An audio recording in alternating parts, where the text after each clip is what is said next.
Luke 16. Jesus said to his disciples, A rich man once had a manager to take care of his business. But he was told that his manager was wasting money. So the rich man called him in and said, What is this I hear about you? Tell me what you have done. You are no longer going to work for me. The manager said to himself, What shall I do now that my master is going to fire me? I can't dig ditches, and I'm ashamed to beg. I know what I'll do so that people will welcome me into their homes after I've lost my job. Then, one by one, he called in the people who were in debt to his master. He asked the first one, How much do you owe my master? 100 barrels of olive oil, the man answered. So the manager said, Take your bill and sit down and quickly write 50. The manager asked someone else who was in debt to his master, How much do you owe? 1,000 bushels of wheat, the man replied. The manager said, Take your bill and write 800. The master praised his dishonest manager for looking out for himself so well. That's how it is. The people of this world look out for themselves better than the people who belong to the light.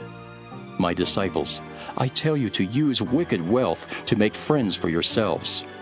Then, when it is gone, you will be welcomed into an eternal home. Anyone who can be trusted in little matters can also be trusted in important matters.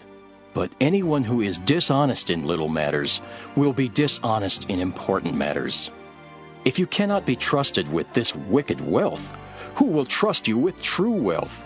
And if you cannot be trusted with what belongs to someone else, who will give you something that will be your own? You cannot be the slave of two masters. You will like one more than the other, or be more loyal to one than to the other. You cannot serve God and money. The Pharisees really loved money. So when they heard what Jesus said, they made fun of him. But Jesus told them, You are always making yourselves look good, but God sees what is in your heart. The things that most people think are important are worthless as far as God is concerned. Until the time of John the Baptist, people had to obey the law of Moses and the books of the prophets. But since God's kingdom has been preached, everyone is trying hard to get in.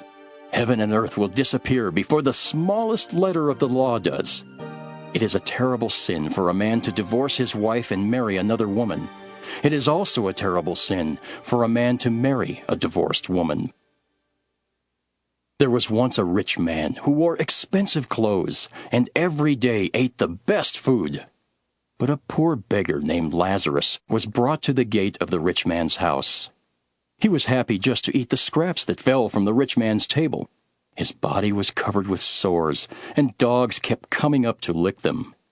The poor man died, and angels took him to the place of honor next to Abraham. The rich man also died and was buried. He went to hell and was suffering terribly. When he looked up and saw Abraham far off and Lazarus at his side, he said to Abraham, Have pity on me. Send Lazarus to dip his finger in water and touch my tongue. I'm suffering terribly in this fire.